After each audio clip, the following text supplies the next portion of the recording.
Hi hello friends, welcome back to YouTube channel. నేనైతే మీ షేక్ అయితే రేష్మని. ఇప్పుడు ఎంతో టేస్టీగా ఉండే కర్బూజకాయ అయితే మనమైతే ఇప్పుడైతే హల్వా అయితే ప్రిపేర్ అయితే చేసేసుకున్నాము. చూడండి, ఈ కర్బూజకాయని చిన్న చిన్న పీసెస్ మాదిరి అయితే కట్ చేసి పెట్టుకొని మిక్సింగ్ జార్ తీసేసుకొని ఈ కర్బూజకాయలను అయితే ఇలా అయితే వేసేసుకోవాలి కొద్ది కొద్దిగా. చూడండి, ఇలా అయితే మొత్తాన్ని అయితే నేనైతే ఒక కర్బూజకాయ అయితే తీసేసుకొని ఇలా చిన్న చిన్న పీసెస్ అయితే కట్ చేసుకొని ఒక మిక్సింగ్ జార్ తీసుకొని ఇలా అయితే గ్రైండ్ చేసేసి అయితే పక్కనైతే పెట్టేసుకోవాలి.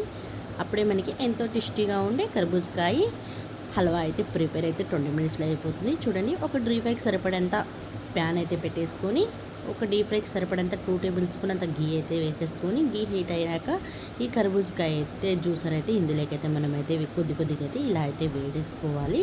చూడండి, అప్పుడే ఎంతో టేస్టీగా ఉండే కర్బూజకాయ హల్వా అయితే 20 మినిట్స్లో అయితే ప్రిపేర్ అయితే అయిపోతుంది. నేనైతే ఒక కప్ వరకు అయితే షుగర్ అయితే ఇందులోకైతే యాడ్ అయితే చేసేసుకుంటున్నాను.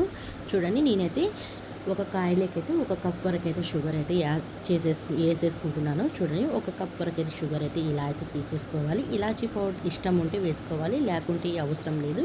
నేనైతే ఇలాచీ పౌడర్ అయితే ఇందులోకైతే యాడ్ అయితే చేయలేదు, ఓన్లీ షుగర్ ఒకటి అయితే యాడ్ అయితే చేసేసుకున్నాను. ఇదైతే ఒక 20 మినిట్స్లో అయితే హై ఫ్లేమ్లో స్టవ్ పెట్టేసుకొని ఇలా అయితే గట్టిగా పడే వరకు అయితే కుక్ అయితే చేసేసుకోవాలి. అప్పుడే మనకి ఎంతో టేస్టీగా ఉంటుంది హల్వా అనేది. చూడండి, ఇలా అయితే మొత్తాన్ని అయితే చిక్కబడి గట్టిగా అయ్యే మాదిరి ఇలా అయితే కుక్ అయితే చేసేసుకోవాలి. అప్పుడే మనకి ఎంతో స్వీటీగా ఉంటుంది ఈ హల్వా అనేది. చూడండి, ఒక బౌల్ తీసేసుకొని ఇలా అయితే సర్వ్ అయితే చేసేసుకొని చూడండి ఎంత కలర్ఫుల్గా ఎంత టేస్టీగా ఉంది కదా. ఈ వీడియో మీకు నచ్చినట్లయితే లైక్ చేయండి, షేర్ చేయండి, యూట్యూబ్ ఛానల్ సపోర్ట్ చేసుకుని మీరే